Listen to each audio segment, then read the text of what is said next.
지난주 주제가 배움과 성장이었습니다. 여러 가지 배움 중에서 특별히 영적인 성장의 부분을 다루면서 이 말씀을 함께 나누었습니다. 하나님을 아는 지식, 예수 그리스도를 아는 가장 고상한 지식을 알아감에 있어서는 배움이 멈추지 않고 계속되어야 하는데, 이 예수 그리스도 아는 지식의 자람이 이 세상의 다른 사람들은 영광이라고 취하려고 하는 것들이 배설물 정도로 여겨질 정도로 예수 그리스도의 깊은 지식에 우리가 좀 그 고상함을 경험하고 배우고 성장했으면 좋겠다라는 마음을 나누었습니다. 이러한 말씀에는 여러 가지 반응들이 있겠죠. 먼저는 그것을 도전으로 받아들이고 정말 한번 실천해보자, 한번 이렇게 성장해보자 라고 다짐하시는 분들도 계실 수 있고, 또는 참 좋은데 이게 나에게는 아직 좀 어려운 것 같다 해서 좀 미루시거나 아니면 좀 회피하거나 거부할 수도 있을 것 같습니다. 여러 가지 반응이 있을 텐데, 지난주 말씀을 함께 나누고 일주일 내내 저에게 하나님께서 이러한 마음을 좀 부어주셨습니다. 영적인 목표를 세우고 예수 그리스도의 장성한 분량에 이르기까지 내가 성장하겠다, 여전히 배움을 멈추지 않겠다라는 목표와 다짐도 정말 중요하지만, 가장 우리가 놓치지 말아야 될 것은 이 말씀이 나에게 주어졌다는 사실, 즉 우리가 구주 예수 그리스도를 나의 구주로 영접하고 하나님의 아들이신 예수 그리스도를 알아갈 수 있는 거듭난 존재가 되었다는, 내가 주님을 알아갈 수 있는 존재가 되었다는 그 사실 자체에 대한, 이러한 존재로의 변화를 일으켜 주신 하나님에 대한 감사와 감격이 회복되기를 원하신다는 마음이 들었습니다. 그래서 오늘 고린도전서 15장 10절 말씀을 나누고 싶었습니다. 나의 나된 것은 하나님의 은혜입니다. 제자훈련 인터뷰를 진행하고 있습니다. 저는 수요일 낮 제자반을 담당해서 인터뷰를 진행하고 있는데, 인터뷰를 진행하다 보면 이제 지원 동기도 물어보고 여러 가지 질문들이 있잖아요. 그런데 제가 이제 그 인터뷰를 하기 위해서 그 만남 장소로 이제 가면 먼저 테이블에 와서 대부분은 기다리고 계시거든요. 그러면 그 보는 순간부터 제 마음에 감동과 감사가 생기는 거예요. 영적으로 어둡고 혼미한 이 시대에 말씀의 권위가 떨어지고, 좁은 길보다는 편한 길, 십자가의 길보다는 넓은 길을 선택하는 이때에 예수님을 닮고자 하는 마음으로 지원하셨다는 그 자체가, 그리고 주님을 닮기 위하여 나의 하루에 2-3시간, 3시간을 따로 구별하여 하나님께 드리겠습니다라는 그 마음 자체가 얼마나 감사의 제목이 되는지 모릅니다. 그런데 곰곰이 생각해 보면 지원자 분들의 훈련을 사모하고 지원해서 제가 하루에 2-3시간을 구별하고 주님을 닮고자 하는 훈련 받기를 원합니다 라는 지원자의 그 마음도 귀한데, 더 놀라운 것은 무엇입니까? 그 마음을 갖게 되었다는 사실이죠. 죄와 허물로 죽었던 우리가 예수 그리스도의 은혜로 말미암아 하나님의 자녀가 된 다음에 그리스도를 알고자 하는 소망을 갖고 있는 존재로 하나님께서 변화시켜 주셨다는 그 자체가 너무나 놀랍고 감사한 것 아닙니까? 이 금요일 이 시간에 예배를 드릴 수 있는 존재가 되었다는 것. 그래서 저는 우리 성도님들께 여전히 지금까지 믿음을 신실하게 지켜주시고 영혼의 닻이 되어주셔서 믿음의 후배들과 다음 세대들이 바라볼 수 있는 믿음의 선배요 멘토로서의 귀한 본을 보여주고 계신 것도 너무 감사하지만, 우리가 여전히 하나님을 예배할 수 있는 하나님의 자녀가 되었다는 그 사실 자체가 너무나 감사한 것 아니겠습니까? 우리 이러한 마음을 가득 담아서 예배 드릴 수 있어서 감사함도 크지만, 예배를 드릴 수 있는 존재로 내가 죄와 허물로 죽었던 자리에서 하나님의 자녀가 되었다는 그 사실 자체로 하나님께 감사와 영광의 마음으로 박수를 올려드렸으면 좋겠습니다. 이것이 신도 감사합니다. 이것이 신도 감사합니다. 제가 말씀을 전하고 이 말씀에 어떠한 은혜가 있었다, 유익이 있었다, 이러한 은혜를 베풀어 주시면 그 은혜도 감사하지만 그냥 제가 이 자리에 서 있을 수 있다는 것 자체가 이거 너무나 놀라운 은혜 아닙니까? 정말 버러지 같은 인생, 그쵸? 이 벌레 같은 인생에 허물과 죄로 죽어서 죄덩어리인 이 존재를 하나님이 뭐가 하나님께 자격이 있다고 부르셔서 이렇게 영광스럽게 감히 이 자리에 서서 주의 말씀을 전할 수 있는 이 간격을 주시는지, 그냥 이 자리에 올라올 수 있다는 것 자체로 내가 이 자리에 앉아서 영광스럽게 하나님께 예배드릴 수 있다는 이 자체 사실 하나가 너무나 감사한 것 아니겠습니까? 오늘 이 감사에 대한 마음과 은혜에 대한 묵상을 하면서 에베소 교회의 모습이 많이 떠올랐습니다. 에베소 교회는 하나님께 큰 칭찬을 받은 교회인 동시에 지금 회개하고 돌이키지 않으면 나의 촛대를 옮기겠다라고 말씀하실 정도로 무서운 경고와 책망을 들은 교회이기도 합니다. 어떠한 책망을 받았습니까? 에베소 교회를 향한 하나님의 책망은 바로 처음 사랑을 버렸다라는 것입니다. 제가 한 가지 좀 주목해 본 말씀이요. 에베소 교회가 처음 사랑을 버렸다고 해서 책망을 받았는데, 그러면 보통은 첫사랑을 회복하라 라고 말씀하실 것 같은데, 성경 말씀을 보니까 너의 처음 사랑을 버렸느니라. 그러므로 어디서 떨어졌는지를 생각하고 회개하여 무엇을 회복하라고 이야기합니까? 처음 행위를 회복하라고 이야기합니다. 즉 에베소 교회의 성도들이 주님을 처음 사랑하는 첫사랑의 감격과 은혜가 있었을 때에 에베소 교회 성도들과 하나님만이 아시는 그들의 처음 행위가 있었다는 것 아니겠습니까? 오늘 처음 사랑이, 하나님과 첫사랑이 있었을 때에 내가 주님께 표현했던 처음 행위들을 기억하며 그 처음 행위들이 회복되어지는 시간이 되기를 기도합니다. 그렇다면 처음 사랑을 근거로 한 처음 행위는 무엇을 생각할 수 있을까요? 오늘 말씀을 준비하면서 제가 주님을 모태신앙이기에 어렸을 때부터 엄마 손 잡고 응애하면서 교회 다녔지만 정말 주님을 인격적으로 제가 만나고 주님께 첫사랑을 드렸을 때의 저의 처음 행위들을 한번 떠올려 보았습니다. 제가 지었던 시가 생각나더라고요. 고등학교 때 지은 시입니다. 정말 유치한데요. 막 생각이 나는 거예요. 웃지 않으시기로 다짐을 받고 제가 유치한 시 한 편을 읽어드리겠습니다. 하나님의 말씀이 초콜릿보다 달고 피자와 치킨보다 맛있구나. 밤을 새워서 읽고 싶은데 내일 학교를 가야 하니 더 읽지 못하는 나의 마음을 누가 알아주랴.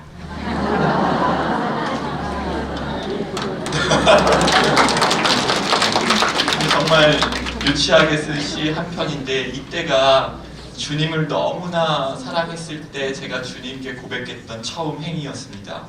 하나님의 말씀이 얼마나 달콤하고 좋은지 설교하고 말씀을 전해야 하기 때문에 어떤 의무감으로 성경을 펴는 것이 아니라 말씀 그 자체가 너무 좋아서 오히려 성경을 읽는 것을 절제해야 했던, 내일 또 새벽에 일어나서 학교에 등교해야 되는 고등학생이니까 절제해야 했던 그 시간이 저의 처음 행위였습니다.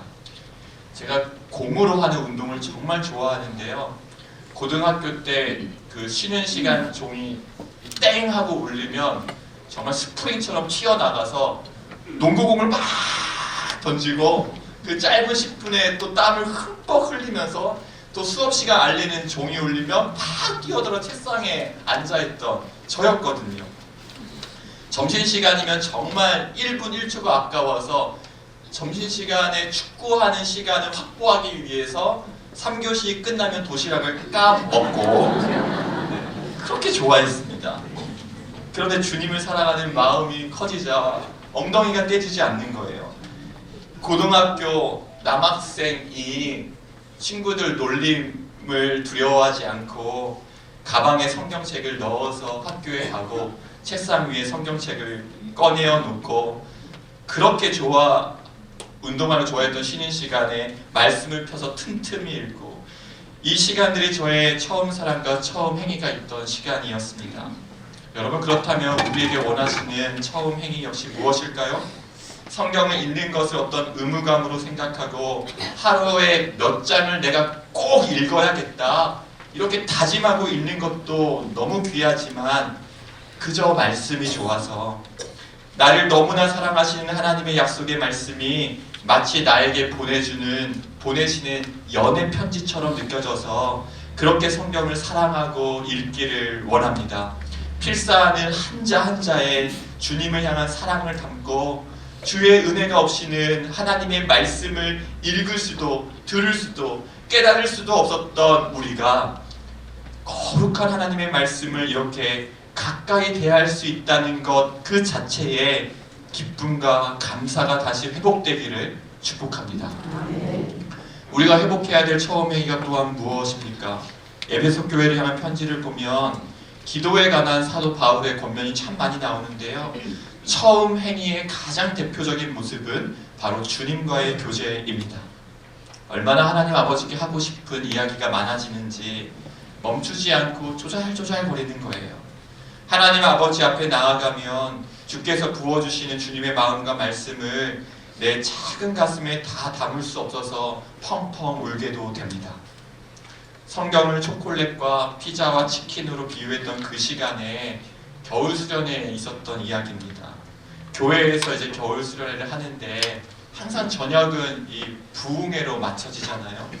부흥회를 마치고 이제 아이들이 잠자러 가거나 아니면 모여서 디비디비딥딥딥 하고 이렇게 공발바닥 세발바닥 하고 노는데 그때 제가 어디에 갔냐면 교회 옥상에 올라갔습니다.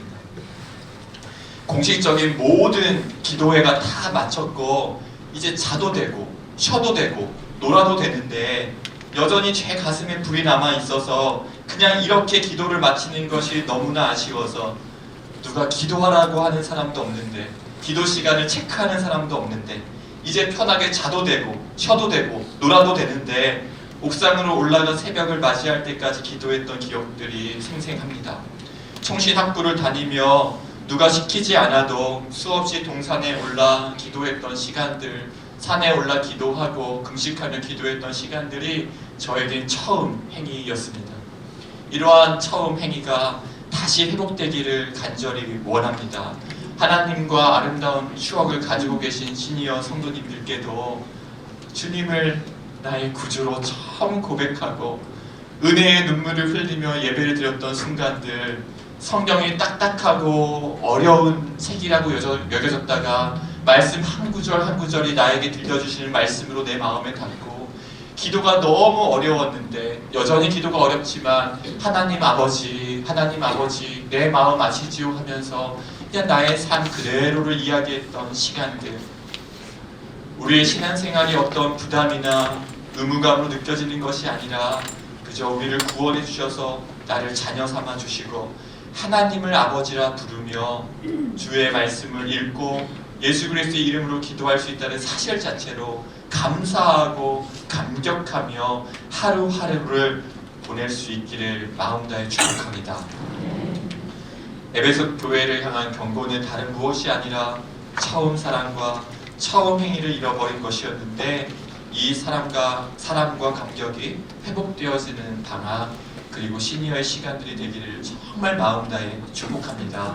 주님을 향한 감사와 사랑의 마음을 우리 가득 담아서 감사해요 주님의 사랑, 감사해요 주님의 은혜, 목소리 높여 주님을 찬양하길 원합니다. 나의 전부 되신 주님을 찬양합니다. 이 고백을 올려드리겠습니다. 감사해요 주님의 사랑, 감사해요. 눈을 감고 찬양하셔도 좋을 것 같습니다. 감사해요 주님의 은혜,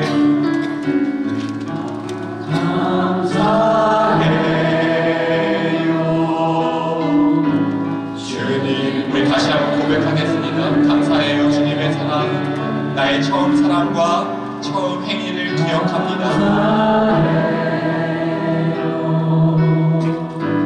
주님의 사랑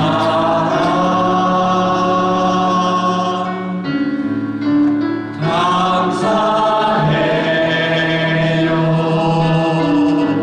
주님의 은혜. 목소리 높여 주님.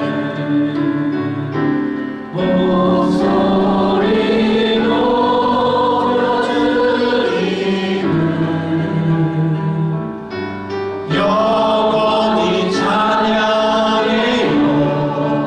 나의 전부이신 나의 주. 목소리 높여 주님을 영원히 사랑해요.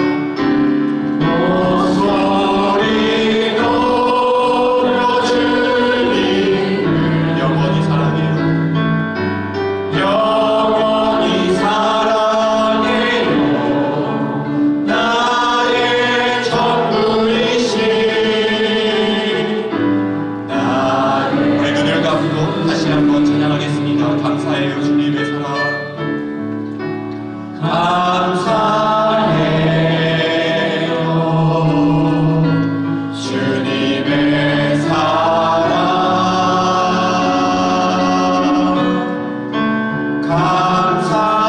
감사해요. 우리를 향하신 주님의 은혜.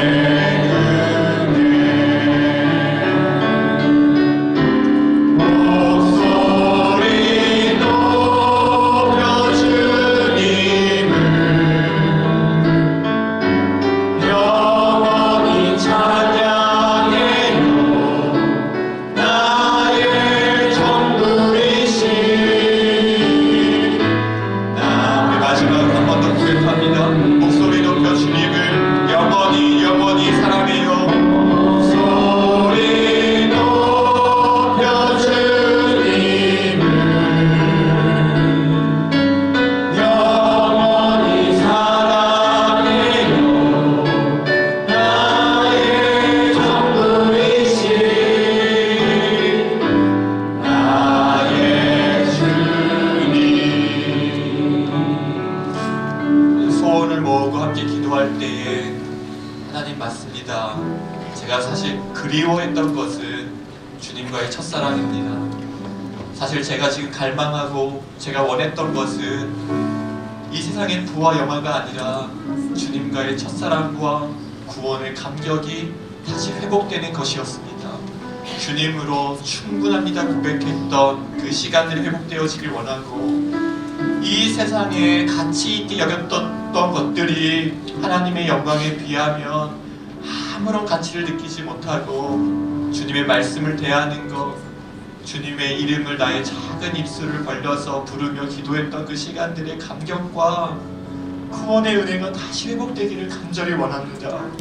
우리의 삶이 버거운 것은 사실 삶의 무게 때문이 아니라 주님의 은혜에 대한 감사가 식었기 때문이 아닐까요? 다시 한번 이 시간 주님을 향한 첫사랑과 처음 행위가 회복되어지는 이 시간이 되어서 영광 가운데 주님을 맞이할 수 있는 시니어 세대가 되기를 마음 다해 축복합니다. 주님의 은혜를 구하며 이 시간 다 함께 기도하겠습니다. 사랑하는 주님,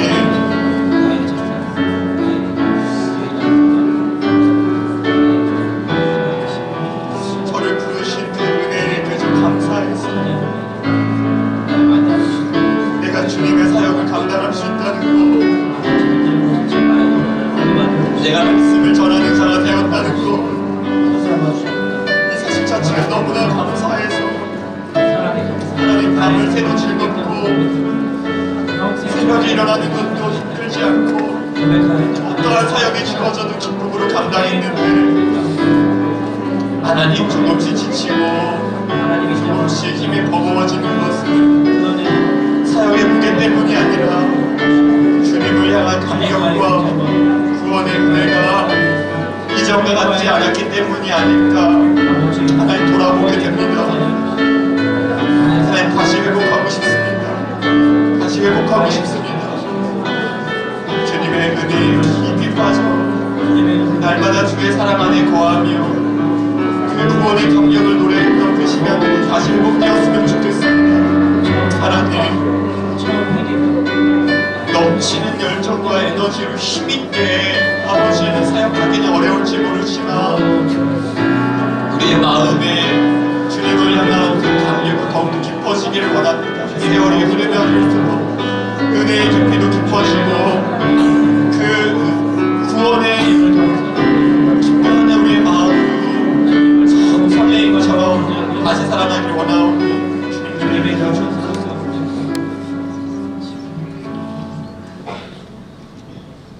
우리 중에 누구든지 자기를 위하여 사는 자가 없고 자기를 위하여 죽는 자도 없도다. 우리가 살아도 주를 위하여 살고 죽어도 주를 위하여 죽나니 그러므로 사나 죽으나 우리가 주의 것이로다. 사랑하는 주님, 이 말씀은 제가 처음 주의 종으로 부름받았을 때에 제 삶을 주님께 올려드리며 고백했던 말씀 구절입니다. 제가 말씀을 전할 수 있는 자리에 있다는 것 자체가 너무나 감사했고 주님의 몸된 교회의 어느 한 자리 구석이라도 섬길 수 있는 것이 너무나 감사했는데 하나님, 혹시 우리에게 주어진 섬김과 사역에 있어 버거워하고 점점 힘에 부치다면 사실 그것은 사역의 무게 때문이 아니라 우리를 부르신 주님에 대한 감격과 감사가 식어졌기 때문 아닐까요?